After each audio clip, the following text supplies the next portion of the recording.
हमारे चैनल में खुश आमदीद। चलिए शुरू करते हैं आज की कहानी। जब मेरी शादी मुनीर से हुई, इन दिनों वो एक सरकारी महकमे में मुलाजिम थे और उनकी ड्यूटी रात की होती थी। चूंकि वो ऑफिसर थे इसलिए इनको रहाइश भी महकमा की तरफ से मिली हुई थी। ताहम बंगला बहुत पुराना और जिस कॉलोनी में था वो शहर से दूर वीरान जगह थी। इस मकाम पर यही एक अकेला बंगला था, नजदीक कोई दूसरा घर न था। दूसरे बंगले कुछ दूर थे, लिहाजा रात को तन्हा रहने से मुझे डर लगता और खौफ से नींद नहीं आती थी। कभी कुछ अजीब सी आवाजें सुनाई देती और रात के सन्नाटे में कोई घर के अतराफ चलता महसूस होता था। इस मसले का उन्होंने ये हल निकाला कि एक मुलाजमा का इंतजाम करा दिया जिसका नाम लाली था। इसका शौहर भी मुनीर के दफ्तर में ही मुलाजिम था। लाली का रंग उसके नाम की तरह सुर्ख और सफेद था। वो अच्छे नए नक्श की औरत थी और खुश मिजाज भी, दिलचस्प बातें करती। इस तन्हाई में इसका दम गनीमत था। मेरा दिल उसके साथ लग गया। वो घर का सारा काम करती, किचन संभालती, खाना बनाती और जब फारिग होती मेरे पास आ बैठती। एक रोज वो यूं ही मेरे पास बैठी बातें कर रही थी कि एक नामानूस सी आवाज आई। मैंने पीछे मुड़कर खिड़की की तरफ देखा जिधर से आवाज आई थी। ये बिली थी, मगर बिली कूदी नहीं थी बल्कि इसको किसी ने बैरूनी दीवार से अंदर फेंका था। थोड़ी देर बाद बर्तन गिरने की आवाज आई। मैं चौंक गई। तभी लाली बोली, बीबी शायद किचन का दर खुला रह गया है। बिली ही होगी ये कहकर वो मेरे कमरे की झाड़ पूछ करने लगी और मैं उठकर किचन में चली गई कि देखूं कौन सा बर्तन गिरा है। देखा तो एक प्लेट मेज के नीचे पड़ी थी, मगर वो टूटी नहीं थी। मैं हैरान रह गई क्योंकि कांच का बर्तन तो गिरने से टूट जाता है। मैंने जिंदगी में पहली बार इस बर्तन के गिरने से खौफ महसूस किया था। जब लाली से इजहार किया कि प्लेट गिरने से नहीं टूटी तो वो बिल्कुल भी हैरान नहीं हुई। कहने लगी, कभी कभी कांच के बर्तन इस तरह से गिरते हैं कि टूटने से बच जाते हैं। इसकी बात सुनकर मैं कुछ और कहे बगैर कमरे में वापस आ गई। इस रोज दिन फीका फीका सा गुजर गया। लाली दोपहर का खाना खाने के बाद मेरे पास आकर नहीं बैठी बल्कि अपने कमरे में जाकर सो गई। शाम को वापस आ गए तो मैंने उनसे इस वाकये का तज़किरा किया। वो बोले, सनोबर, तुमको भी जाने कैसे वहमों ने घेर लिया है। उन्होंने बात को हंसी में टाल दिया जबकि मैं वाकई परेशान थी। आखिरकार मैंने भी इस बात को वहम समझकर दिल से निकाल दिया। सुबह हो गई। नौकरानी ने नाश्ता तैयार किया। मेरे शौहर नाश्ता करके दफ्तर चले गए। कुछ देर बाद उन्होंने दफ्तर से लाली के शौहर को भेजा कि मेरे घर से सूटकेस ले आओ, मैंने पिंडी जाना है। कमाल ने आकर लाली से कहा कि साहिब दौरे पर जा रहे हैं, बेगम साहिबा से कहो कि उनका सूटकेस दे दें। मैंने दे दिया। वो चंद मिनट बीवी से बात करके चला गया।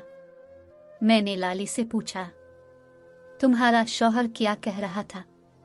वो बोली, कमाल कह रहा था कि साहिब दफ्तरी काम से जा रहे हैं और मैं भी उनके साथ जा रहा हूँ।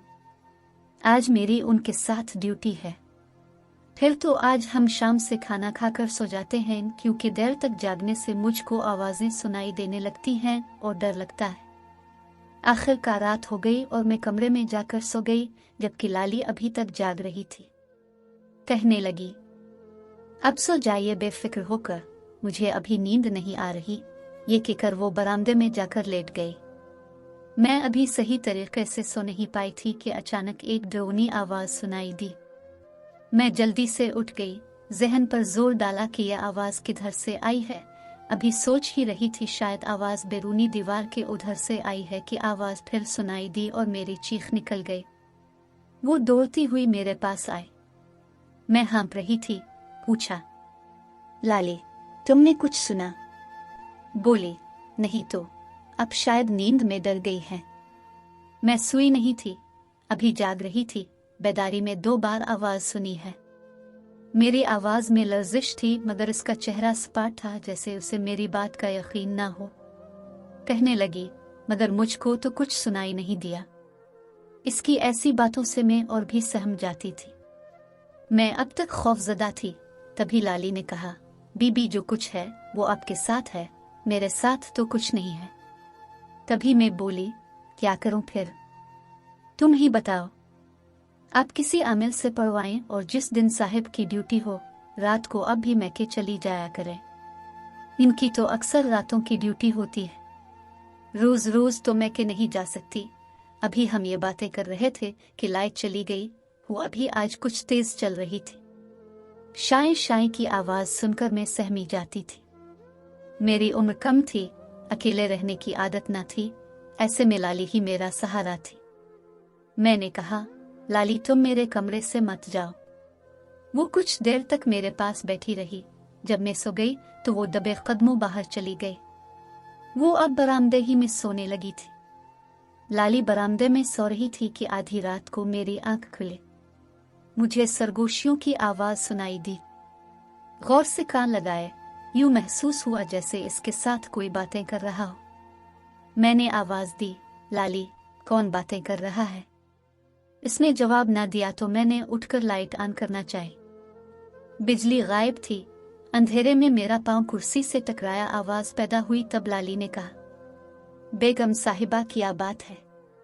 तभी वो मेरे कमरे में आ गई। तुम रोशनी करो, जो भी है आज देख लेते हैं। वो बोली, बीबी क्या हुआ है आपको? मैं बाहर ही से तो आ रही हूँ, वहां कोई नहीं है। इसने मुझे रोक तो लिया लेकिन ऐसा मालूम होता था कि बाहर कोई मौजूद है। इसने मुझे पकड़कर पलंग पर लिटा दिया और पांव दबाने लगी। उसने कमरे का दरवाजा भी बंद कर दिया था। कब जाने मेरी आंख लगी, बिलाखिर रात गुजर ही गई। सुबह हुई। मैं उठकर किचन में गई, लाली मौजूद न थी। मैंने हाथ मुंह धोया, इसको आवाज देने लगी। वो सामने वाले क्वार्टर से निकली, हालांकि वो क्वार्टर वीरान पड़ा था और वो दिन में भी इधर नहीं जाती थी। लाली तुम क्वार्टर में क्यों गई? तुम्हारा वहां क्या काम था? वो बोली, वो खिड़की का शीशा टूटा हुआ था। सुबह मेरी अचानक नजर पड़ गई, सोचा गत्ता लगाकर बंद कर दूं।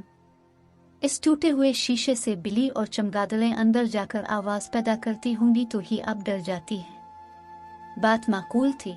मैं खामोश हो गई। लाली ने नाश्ता बनाया, मुझे दिया। बोली, बेगम बीबी रात वाले वाकये को भूल जाए। इस बात पर मैं हैरान हो गई कि ये क्या कह रही है, मगर बात को कुरेदना मुनासिब ना समझा। मैंने नाश्ता किया और कमरे में चली गई। मैं कुछ देर रिसाला पढ़ती रही।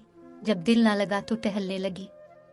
मुझे यूं लगा जैसे सर्वेंट क्वार्टर के बंद दर और दीवार के अंदर कोई है, क्योंकि खिड़की के टूटे हुए शीशे से धुआं निकल रहा था, जैसे कोई खिड़की के पास खड़ा सिगरेट पी रहा हो, मगर पीने वाला नजर नहीं आ रहा था। मैं फिर से खौफजदा हो गई और उसे आवाज दी, लाली जरा आना। वो दौड़ी आई, पूछा, क्या बात है बेगम बीबी? मैंने सर्वेंट क्वार्टर की तरफ इशारा किया। मुझे तो धुआं नजर नहीं आ रहा और सर्वेंट क्वार्टर तो बंद है, इसके दरवाजे पर ताला लगा हुआ है, मगर वो देखो वहां से धुआं निकलता मुझे तो नजर आ रहा है। बोली, नहीं तो आपका वहम है। वहां तो कुछ भी नहीं है, मगर बराबर का गत्ता नहीं मिला तो काम रह गया। सोचा बाद में जब फुर्सत मिलेगी तो मुनासिब गत्ता ढूंढ कर लगा दूंगी। आज ही ढूंढ कर सुराख बंद कर दो, ऐसा ही करूंगी। जिसको अपने धुआं जाना है, कोई चमगादड़ वगैरह उड़ी होगी तभी धूल उड़ी है। इसकी अजीब तावीलों से खामोश हो रही, मगर खौफ था कि मेरे दिल में जागुजी हो गया था और किसी सूरत सुकून नहीं लेने देता था। जब मुनीर आए, मैंने रोना शुरू कर दिया कि मैं यहाँ नहीं रहती। कम अज कम जब आपकी रात की ड्यूटी हो, इन दिनों मुझे मैके भेज दिया करे। जब उन्होंने मेरा रोना धोना देखा, बोले, ठीक है। मैंने इत्मीनान का सांस लिया कि शुक्र है कि मैं इस पुरस्कार मकान का शिकार होने से बच गई। मेरा मैका 2-3 घंटे की ड्राइविंग पर था, लिहाजा जब मुनीर की हफ्ता भर की ड्यूटी होती वो मुझे अम्मा के घर भिजवा देते और छुट्टी के दिन ले आते। कुछ दिन सुकून से गुजरे। ईद आ गई। मुनीर को 2 छुट्टियां मिली। इसके बाद उनकी लगातार 15 रोज रात की ड्यूटी थी। वो ईद से 1 रोज कबल मुझको मैके छोड़ने आए। ईद वाला दिन गुजार कर अगले दिन वापस चले गए।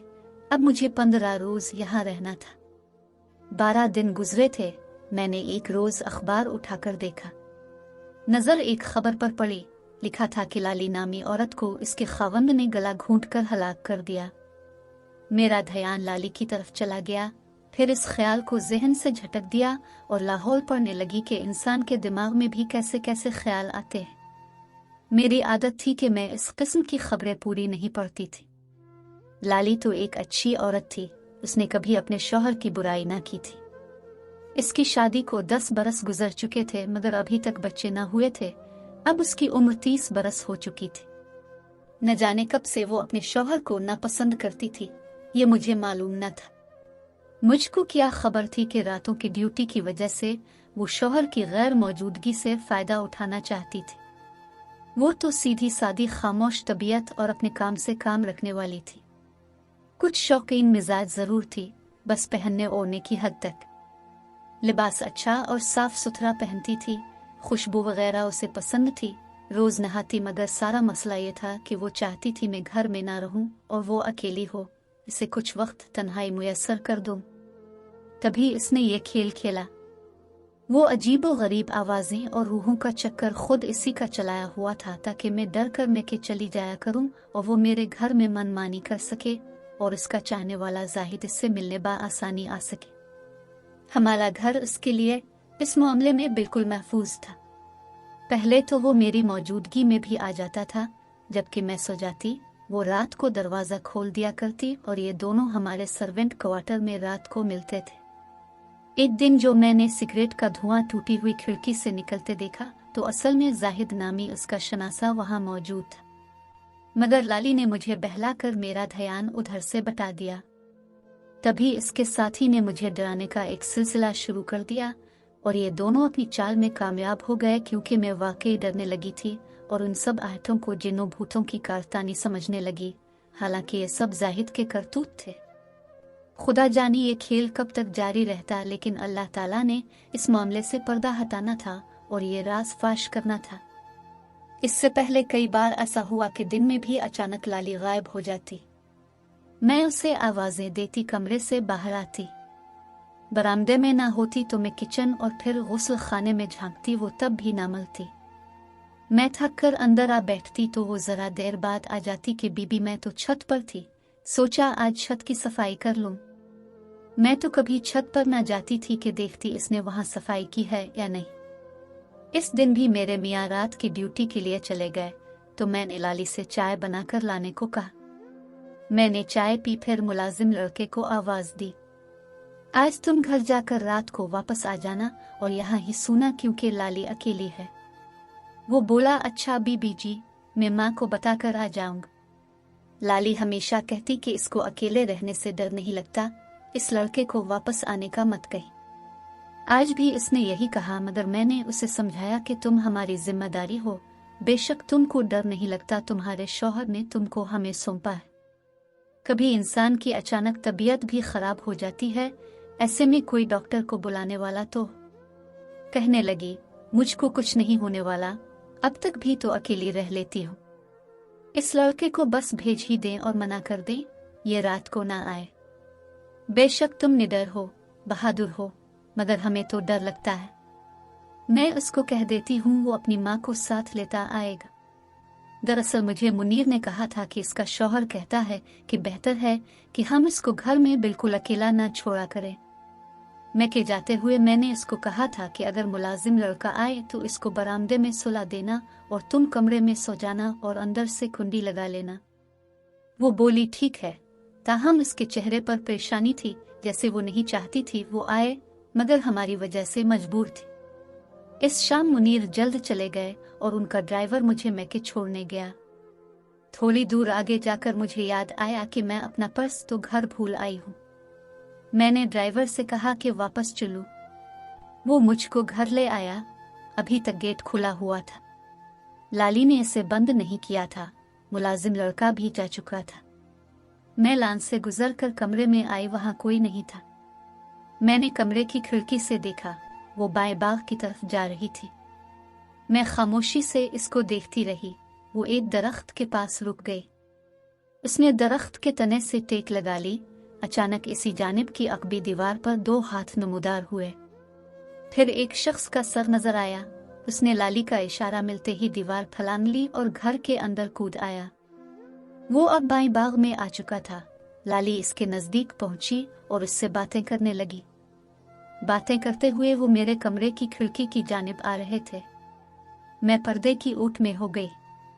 वो कह रही थी, आज तुम जल्दी आ गए, बेगम तो अभी निकली है, कहीं तुमको रास्ते में तो नहीं देखा। अच्छा तुम क्वार्टर चलो, ये लो चाबी, मैं गेट बंद करके आती हूँ। आज तो मुलाजिम लड़का भी आएगा, जब तक वो सो न जाए तुम क्वार्टर में दम साधे रहना और बाहर ना निकलना। मैंने बंगले से जरा सी दूर गाड़ी खड़ी देखी है, झांक कर देख लो कि किसकी है, आने वाले ने लाली को बताया। वो बोली, ड्राइवर साहिब की गाड़ी खड़ी करने आता है, जब वो दौरे पर जाते हैं वही होगा। तुम ऐसा करो कि ये चाबी मुझे वापस दे दो और अंदर क्वार्टर में जाओ, मैं बाहर से ताला लगा देती हूँ। वो इसी तरह बातें करते क्वार्टर की तरफ गए। जब वो इस आदमी को कैद करके ताला लगा रही थी, मैं तेजी से निकलकर गेट की तरफ आई और बाहर को दौड़ लगा दी ताकि वो मुझे ना देख पाए। मैं के पहुंचकर काफी परेशान थी।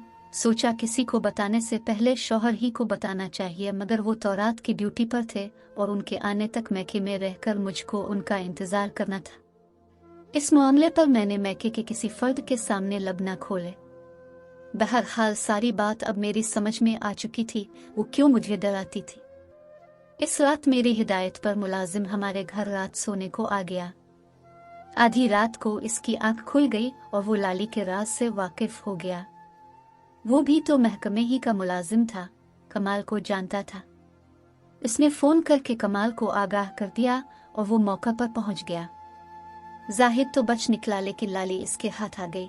उसने तैश में आकर बीवी का गला दबा दिया। बहरहाल ये वारदात हमारे घर पर हुई थी, सो मुनीर का परेशान होना कुदरती बात थी और फिर खबर अखबारात में भी शाये हो गई। मेरे शौहर ने शुक्र किया कि वारदात वाली रात में घर पर मौजूद न थी। इसके बाद हमने वो घर बदल लिया। कमाल को तो पुलिस ले गई, मगर मैं मुनीर से कहती थी, अब तो यकीन आ गया आपको, मैं खामखा नहीं डरती थी। हाँ तुम ठीक कहती हो सनोबर, कभी कभी हम दूसरों की बातों में आ जाते हैं और हकायक की तह तक पहुंचने की बजाय उनसे चश्मपोशी कर लेते हैं। बहरहाल जो भी हुआ बहुत ज्यादा अफसोसनाक था। नाजरीन, वीडियो अच्छी लगे तो लाइक करें, चैनल को सब्सक्राइब करें और दुआओं में याद रखें। अल्लाह हाफिज।